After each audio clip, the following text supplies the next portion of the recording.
गौतम गंभीर वैसे तो 1% भी दिल नहीं करता है कि इनके बारे में कुछ भी डिसरिस्पेक्टफुल कहूं। हाँ, ये सच है कि कई बार उनकी जुबान कुछ ऐसा बोल देती है कि जो बात थोड़ा सा सुनने में दुख देती है। हाँ, ये सच है कि कुछ बार तो उनके बोले गए शब्दों के पीछे तर्क और लॉजिक कम और हेट ज्यादा नजर आता है। पर यह भी सच है कि उनके द्वारा कही गई ये बातें उनके पहले के करे गए कामों को छोटा नहीं कर देती हैं। हाँ, गौतम गंभीर इंडिया के one of the most competitive cricketers में से एक थे।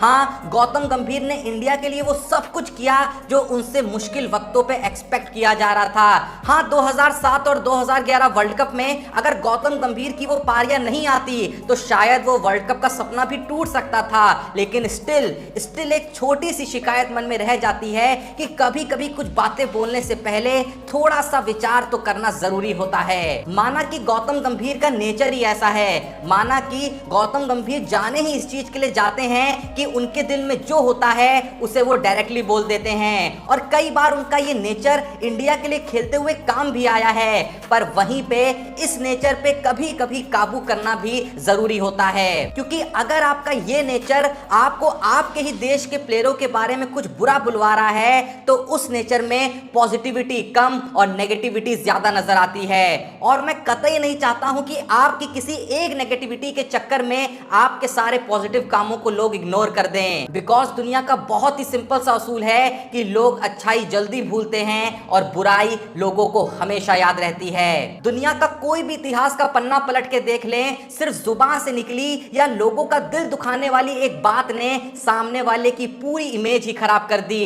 फिर लोगों को असल में फर्क ही नहीं पड़ा कि इसने क्या क्या अच्छा किया था। गंभीर का अचानक से बीच बीच में इंडिया के बड़े प्लेयर्स को लेकर नेगेटिव स्टेटमेंट पास करना उन्हें उस रेखा के पास ले जाता रहता है जहां पे हम कतई नहीं चाहते कि वो पहुंचे।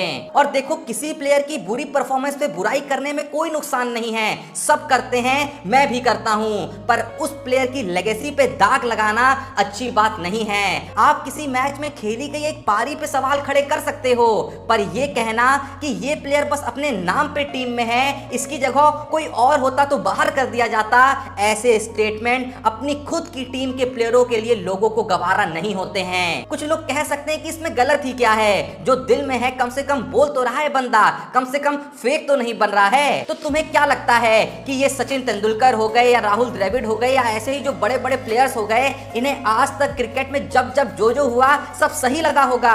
क्या इन लोगों की कभी कोई शिकायतें नहीं रही होंगी? क्या इन्हें किसी प्लेयर के एक्शंस गलत नहीं लगे होंगे? 100% लगे होंगे। लेकिन ये उनकी मैच्योरिटी थी और है कि उन्होंने कभी ऐसा कोई बयान नहीं दिया जो अपने ही देश के प्लेयरों को इंसल्टिंग फील कराए। और आप सचिन द्रविड़ जैसे इन लोगों को फेक नहीं बल्कि समझदारों की सूची में रखना पसंद करेंगे। और देखिए, मैं फिर से रिपीट कर रहा हूं कि गौतम गंभीर के भी मेजॉरिटी बयान जो होते हैं वो पॉइंट टू पॉइंट होते हैं। लेकिन मैं ये भी फिर से रिपीट कर रहा हूं कि उनके कई वैलिड पॉइंट्स के बीच कोई एक इनवैलिड पॉइंट आपके सारे वैलिड पॉइंट्स को भुला देता है। अब अभी हाल ही में हांगकांग के खिलाफ हुए मैच के बाद गौतम गंभीर का एक बयान आता है कि कोहली की जगह सूर्य कुमार यादव को नंबर 3 पे खेलना चाहिए। चलो, ये बयान भी दो पल के लिए मान लिया कि आपकी ये इच्छा है कि ऐसा हो, लेकिन इसके बाद उनका ये कहना कि सूर्या की मजबूरी है कि उन्हें चौथे नंबर पे खेलना पड़ रहा है, ये बयान असल में पूरी इंडियन टीम पे सवाल खड़ा करता है। ये बयान दुनिया को ये संदेश देता है कि इंडिया बस जानबूझ के सूर्या को एक्सप्लॉइट कर रहा है, जबकि ये सच नहीं है। कोहली जितने अच्छे तीसरे नंबर के प्लेयर हैं उतना काम वो चौथे नंबर पे नहीं कर पाएंगे, और सूर्या जो काम चौथे नंबर पे कर सकते हैं वैसा वो तीसरे पे नहीं कर पाएंगे। चौथे नंबर पे आके सूर्या के पास जो कई मैचेस में लिबर्टी रहती है कि जाओ जाके सीधे प्रहार करो और थोड़ा सा बस रिस्पॉन्सिबिलिटी भी रखो, ये आजादी कहीं ना कहीं सूर्या से चली जाएगी जब वो तीसरे नंबर पे आएंगे, जहां आपको रिस्पॉन्सिबल ज्यादा होना पड़ेगा और हिटिंग को थोड़ा लिमिटेड रखना होगा। और जैसा मैंने कहा कि चलो, गंभीर को सिंपली ये लगता ही है कि सूर्या नंबर 3 पे बेहतर बेहतर कर सकते हैं, इसमें कोई मसला है ही नहीं। सबका अपना अपना नजरिया है, पर मजबूरी है ये उनकी जैसे स्टेटमेंट लोगों के मन में वो फीलिंग को पैदा करते हैं जो बिल्कुल भी पॉजिटिव नहीं है। अब इसके बाद भी जब विराट कोहली ने शानदार शतक जड़ अपने फॉर्म वापसी की जबरदस्त घोषणा करी थी, तो उसके बाद भी गंभीर ने यह बात अच्छी कही थी कि कोहली का यह शतक कोहली के लिए और उनकी टीम के लिए आना बहुत जरूरी था।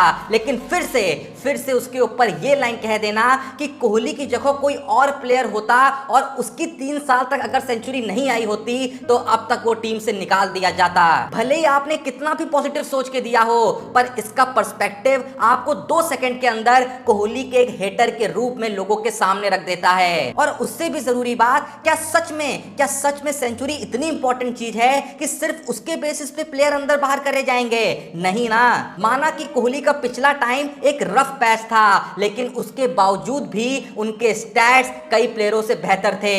अब आप कोहली को पुराने कोहली से ही कंपेयर करेंगे तो ऑब्वियसली आपको कमी नजर आएगी, लेकिन अगर आप कोहली को करंट प्लेयरों से कंपेयर करेंगे तो शायद आपको इतना अजीब नहीं लगता। सेंचुरी तो गंभीर भाई आपके भी वर्ल्ड कप के फाइनल में नहीं आई थी ना, लेकिन स्टिल वो आपकी हिस्ट्री की बेस्ट पारियों में से एक थी।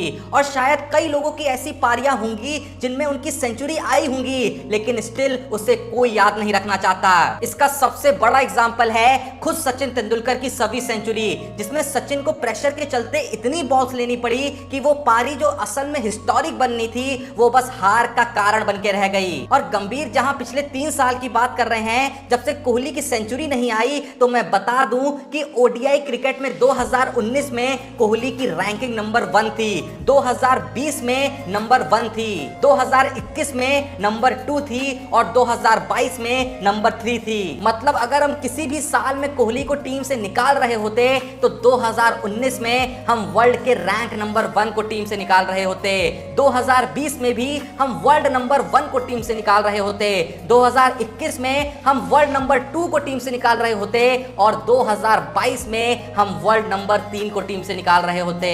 चलो नहीं बनाई सेंचुरी कोहली ने, पर रन बनाए हैं तब ना 4 साल तक टॉप 3 रैंकिंग से नीचे नहीं गए वो। और बात रही T20 की, तो जहां गंभीर ने कोहली से नंबर 3 से हटने को कहा, तो मैं बता दूं कि सितंबर 2019 से अभी तक T20 में कोहली ने जितने भी मैच खेले हैं उसमें उनकी एवरेज इंडियन टीम में सबसे अच्छी रही। कोहली ने इन 3-4 सालों में जिन सालों का जिक्र गंभीर ने किया, उसमें कोहली ने 51 की एवरेज से और 145 की स्ट्राइक रेट से रन मारे हैं, जबकि ये स्टैट्स तो इस एशिया कप से पहले के हैं। बेस्ट फेस तो मैंने इसमें गिना ही नहीं। देखो मैं मान लेता हूं कि हो सकता है कि गंभीर के कोहली से या किसी और प्लेयर से भी किसी तरीके के डिफरेंसेस होंगे या वो किसी को पसंद नहीं करते होंगे, ठीक है, होता है। इवन करंट इंडियन टीम में भी हर कोई सबके बारे में पॉजिटिव राय नहीं रखता होगा, ये तो हर जगह की कहानी है। जब आप स्कूल में भी थे तो आप आपकी क्लास में हर बच्चे को पसंद नहीं करते थे ना, कोई आपको सही लगता था, कोई नहीं लगता था,